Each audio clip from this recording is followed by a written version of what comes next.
What's up, folks, and welcome to Retro Ramble. So this is an interesting collection that just came out. It's of a series that, well, fans of it are very, very fond of, but which many don't necessarily know, which is interesting because back in its day it was somewhat prolific.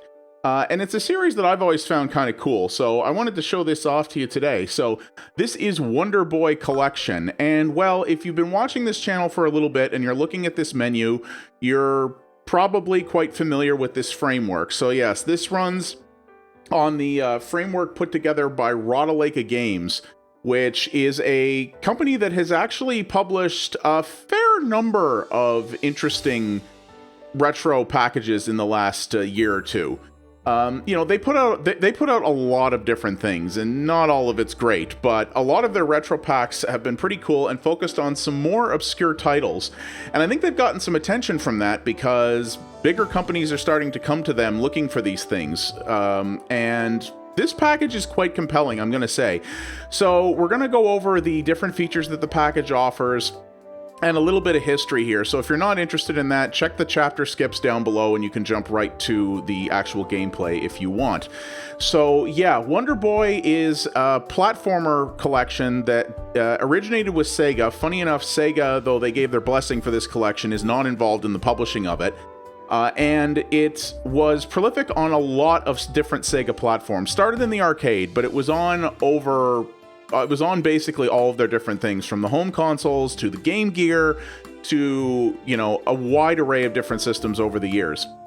And the games themselves, some people like them, some people think they're a little bit simplistic, even by 80s platformer standards, but they vary a lot. And I've always found some of them kind of interesting because they're almost like platformers mixed with very light RPGs. It's kind of something you didn't see a lot of back in the day. My favorite of the lot that's in here is probably this one, Wonder Boy in Monsterland, specifically the arcade game, because it was an arcade game that had RPG elements in it, and you rarely ever saw that. So it was quite interesting. But as you can see, we have a pretty substantial collection of games in here, and the cool part about this is, in addition to there being 6 different base games, there's also multiple variants of each. So, for example, the original Wonder Boy, you can play it, so System 1 is the arcade version, so you can play that. There's the SG-1000 version, which is the lesser-known predecessor to the Sega Master System. There's the Sega Mark III, which is basically a Japanese version of the Master System. There's the Master System itself. There's the Japanese version for the Game Gear, and then there's the renamed version for the Game Gear that was released worldwide. So you can play a number of different variants of the same game, which is cool because some of them actually have, in addition to aesthetic and sound differences, some of them play differently too. And it's really cool that they've put in such a number of different variants of each title, which kind of gives them replay value in an interesting way, and I think that's pretty cool. So yeah, you've got a lot going on in here. This is more than just 1 or 2 games like some of these Rodaleka releases have been. So much like those, it has a lot of the same features. You have save states if you want. There is a rewind and fast forward feature that you can activate. You can rebind all your controls, which is very, very nice. We are playing on the PlayStation version here. This is only on PlayStation and Switch for some reason. It's not on Xbox, and once again, not on PC. I don't get that. I really don't. I think that these would be better served to be everywhere, but what do I know? And you can control a lot of the different aspects of the games. Basically, for some of the arcade titles in particular, these would effectively have been dip switches that operators could have changed on the board itself to change the experience. So there's different controls you can play with: enhanced or original controls, which are explained there, change your starting lives, how many points you need to get a bonus life, the difficulty even, lots that you can do. And here's the rewind speed. You can either just have it to be adaptive, or you can hard set it at 1 or 2 times speed.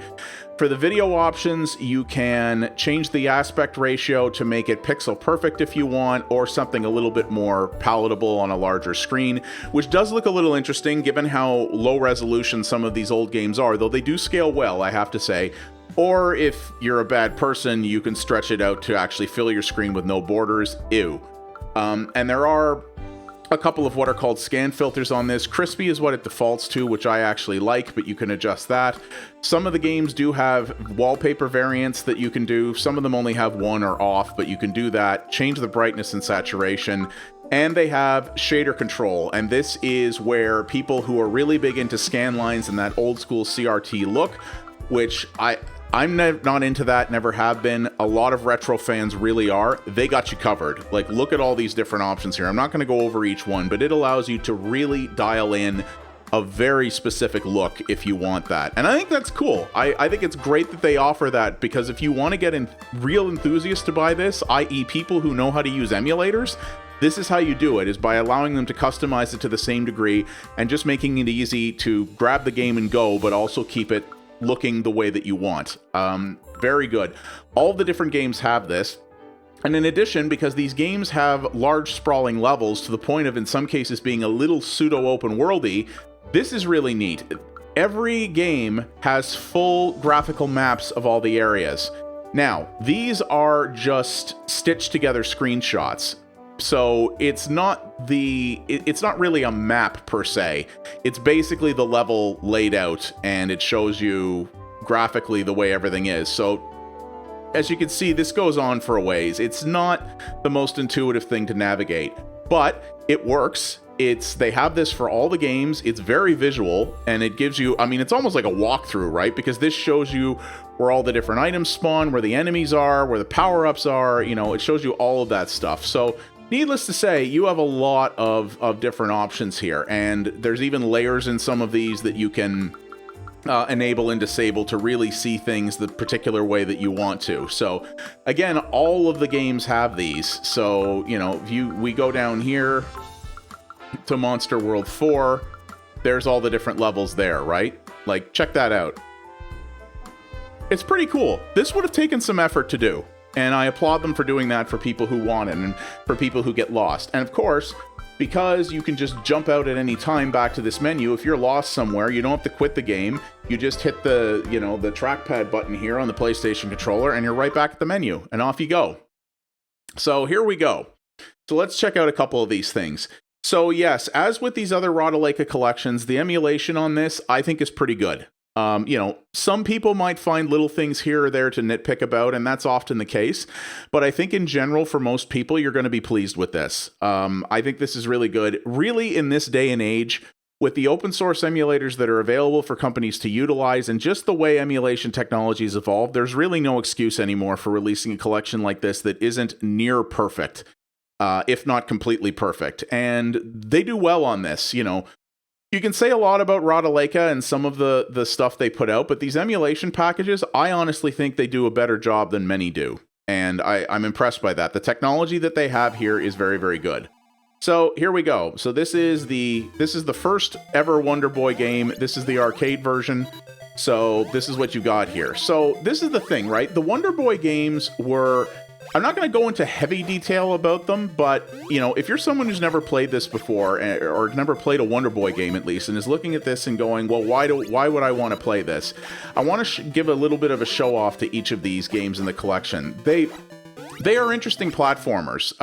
It's kind of they've got kind of this funny little sort of prehistoric look to them, but they also have goofy elements here. Like, for example, I just got Wonder Boy a skateboard. Why? I don't know. It's, 80s Japanese platformers, whatever.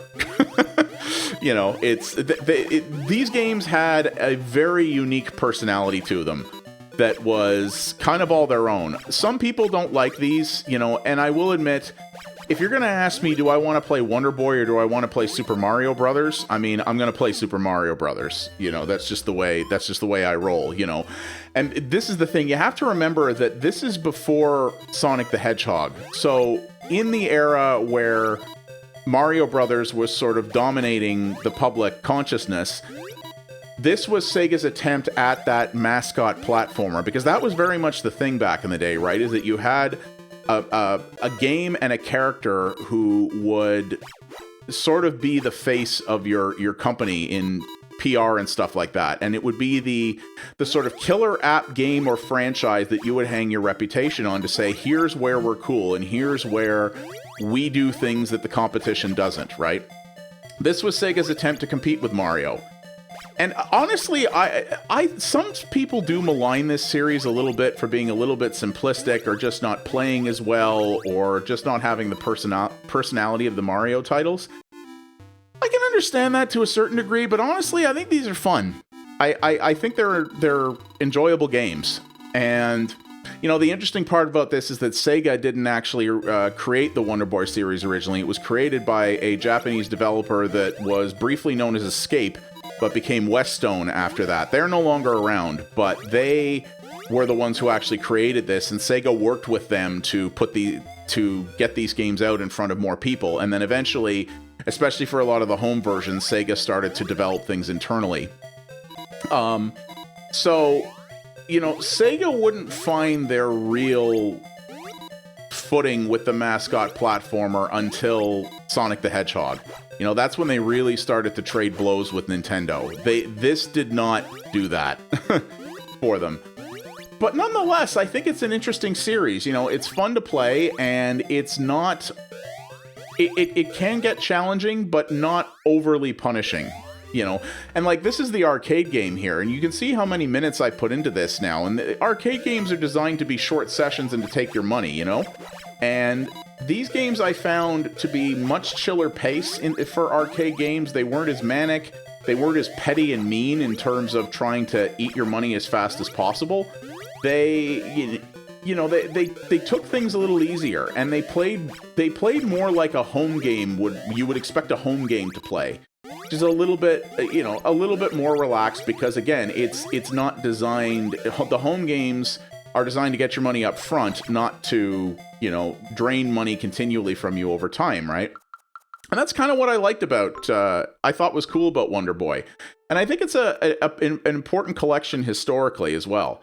So here, I'm just gonna scroll through quickly here a couple of the other variants of this first game here, and then I'll show you some of the later ones, because the thing that's cool about this collection is it runs through. So this is the SG-1000. Remember, this is before the Sega Master System, so the SG-1000 was not... It was a thing in Japan. It was barely a thing outside of Japan, and yeah, as you can see, this is some dated technology.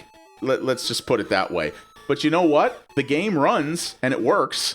It's janky, but it works. They actually were able to duplicate that core gameplay on this very inferior system. And I think that's pretty cool. And it's a neat historical piece. Is this the best way to play Wonder Boy? Hell no. But it's here nonetheless, and that's cool. And the interesting thing about this series is that it does run the gamut of early Sega generations, right? It started as an arcade game, but it's on the SG-1000. It was on the Mark III. It was on the Master System. It was on the Genesis. It was on the Game Gear. It was, you know, all over the place. And this collection is really interesting in that sense, because it shows the evolution of the series over time, and it shows how far things came and the pace of technological evolution that we saw throughout the 80s. And I think that makes it a really interesting historical piece as well, just for people who want to see how games evolved over time. This is a great example of that, because a lot of collections that you see don't tend to span the gamut of history the way this one does. And if they do, they'll tend to have one entry, usually the best platform representation of each game in a collection, and not multiple versions of the same game to show how it differentiated between different hardware platforms. And this gives you all of those. You know, you can play this same game 6 different ways, and I think that's a really interesting way to go about it. You can see here is definitely the lowest resolution of all the systems that we have available. This is the Game Gear, which of course was Sega's portable system that had a very low resolution screen. So you're going to see that everything looks very large here, because it was designed to be played on a screen much smaller than this. But you know what? I think they did a good job of upscaling it. The graphics are crisp, the colors pop. You know, the pixels are large because it's still originally a game that came in a much lower resolution. This isn't a remaster, right? It's just a representation of the original. But when you take a portable game like this and stretch it up to full screen, it can often be ugly if you don't scale it well. And they scaled it pretty darn well here, I think. I think the Game Gear games play and look quite good on this, and that's a tricky thing to do, and I applaud them again for pulling this off as well as they did. I think they did pretty well on that. So here's my sort of most favored one, and this one's funny because Wonder Boy and Monsterland, this game is horrifically translated, actually. But like there's not a lot of text in it, but the text that there is, I mean, look, I just picked up gold and you can see what it says about that, right? Like it's the English in this is pretty hysterical. But I always thought, so I originally did play this at my neighborhood arcade back in the day, and I always thought this was a really cool idea because, again, you can see on the left there, it's got light RPG elements. You have an inventory, you have a sword, you have gold that you get, which you can use to buy things, and you have all of these different options. Now, why a kid who's walking around basically in a diaper is able to buy beer is another question entirely, but we'll forget about that. It was a platformer that was done in a way that they usually weren't done in arcades. And again, it played at a relaxed pace. This game was challenging. It got difficult, especially in the later levels, and some of these boss battles like this, especially early on where you're literally fighting death at the start of the game because, that's just how they roll. It was challenging, but it was chill. You had a time limit, but it was fairly generous. You didn't need to keep feeding quarters into it. If you were even remotely skilled, you could play this game for a pretty good amount of time on one quarter if you wanted to. And, that was unusual and impressive at the time. And that's why I enjoy this one and why I think it's cool. But this is kind of the basis for how the whole series plays. Some of the later titles are almost more light RPG in some ways. So we have Wonder Boy and Monsterland. We have Wonder Boy 3 here, which is more of a Genesis title. Wonder Boy 2. So as you can see, there's a lot here. And Wonder Boy 4 is definitely the latest one. And you can see here that some of these are games that originally did come out in the arcade that Sega then adapted and converted and added onto for their home system. So you can see here, this was originally put out in 1989. But Sega did a home version in 1994, which was quite a bit of a different game in many ways. But as you can see, there's a lot going on with this series over time, and it continued for a while. And Sega hasn't really done anything significant with Wonder Boy in a long time, but there have been some modern adaptations of some of these titles, like for example, the Wonder Boy and the Dragon's Trap, which the original of is in this, actually had a re-release a few years ago from Lizard Cube and Dotemu, which I actually have, but I haven't gotten around to playing yet. And by all accounts, it's pretty excellent. So this is one of those things, Sega's been trying an experiment the last few years where some of their old franchises that they don't see a case to develop anymore, they've been offering up to external developers through licensing to say, hey, we don't think that as a company of our size, it's worth us making a new entry in this series because it probably won't do well enough. But if you guys want to buy the license and make your own smaller game that you can make money off of, that with the size of the audience you can draw to, hey, let's talk about that. I think that's a really cool progressive approach for a large publisher to take. And that's what they've been doing here. And again, Sega was not involved with this collection either. They had nothing to do with the development or publishing of this. They just licensed out the Wonder Boy IP for another company to do it. And I think that's great because it leads to, if they can build up interest in this and show that people are interested in this series, then those who are into this, which are not the mainstream, I get that, but potentially a big enough niche to make newer entries successful, they might get new entries in this series. And for collections like this, people who like old school platformers and either want to relive some memories or want to try these things out for themselves have an easy way to do so now, which you didn't before.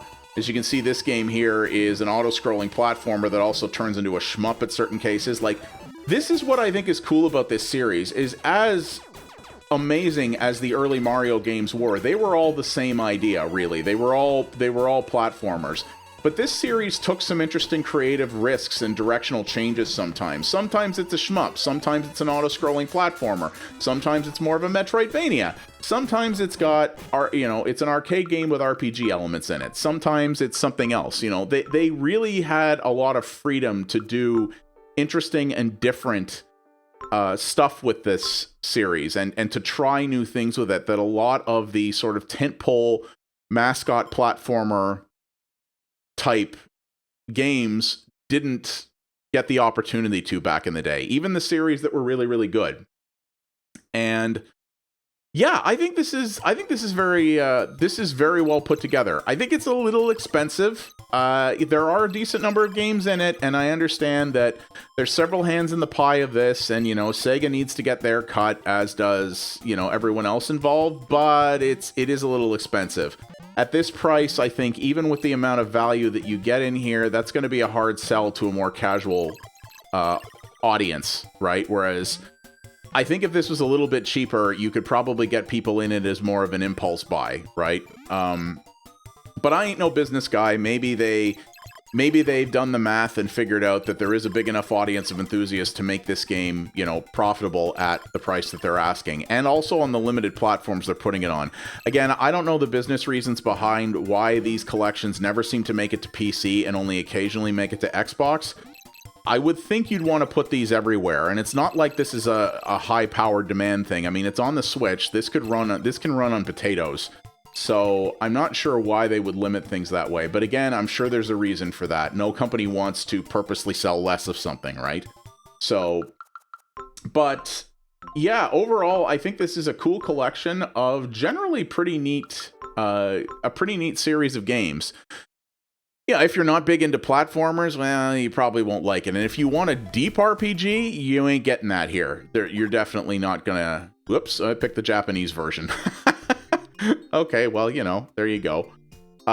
You're definitely not going to get hardcore RPGs or even necessarily hardcore platformers here. Again, the Wonder Boy series, some people like it, some people don't, but it definitely lived in its own niche. It did things its own way, and it was often different from the sort of mainstream way of that games like this were made. And I think that alone makes it fascinating and different, and I think that's why it's a good series. I think it's something worth playing. If you consider yourself a platformer, a real big platformer fanatic, and you haven't played this, you should give it a look. I think you could have some fun with this. And though this collection is a little expensive, there is no doubt hours and hours of entertainment in this, for sure. If you wanted to finish everything in here, and especially if you wanted to finish all the variants, you got time and all the time in the world, honestly, to out of this collection. It will give you a lot for your money in that respect. And it's well emulated. It's got the map system. It's got rewinds. It's got save states. It's got, the ability to really change the look of the screen. It's got what most people would really want in something like this. And yeah, it works well. I think they did well by this series. And I'd really, I always like to see things like this happen for the purposes of preservation, and also just to give, enthusiasts and people who want to remember things of their youth a better, a better, easier way to do that. I think that's always important. And I think this is very good representation of this collection, and yeah, something should give a look, something people should give a good look at. So yeah, that's Wonder Boy Collection. It is out now. Like I said, at the time of recording, it's only on PlayStation and Switch. I don't know why. I'd love to see it in more places, and I think they would do better to maybe try to knock the price down a little bit. I do think it's a bit of an ask for people. For somebody like me, not an unreasonable price at all. For other people, it could be a little bit much, I think. But yeah, it's really well done, and definitely something I recommend checking out. Good piece of gaming history here. So thank you all for watching. I do appreciate it. If you like what you saw here, please do all the normal YouTube things, like, subscribe, hit the bell, leave a comment down below. Tell me, do you have any memories of the Wonder Boy series? What was your favorite one of these games? Are you interested in checking it out now that this is here? And what are some other maybe more obscure platformers you remember from back in the day? I'd always love to hear about those as well. And as always, you can follow me over at twitch.tv/pxabstraction for multiple variety streams a week. I cover other indie games as well as retro stuff there, and lots of things that are better suited to streaming than YouTube. We have a fantastic community, and I'd love to see you be a part of it. Thank you again, everybody, and I'll see you on the next Retro Ramble. You folks have yourselves a good one. Take her easy.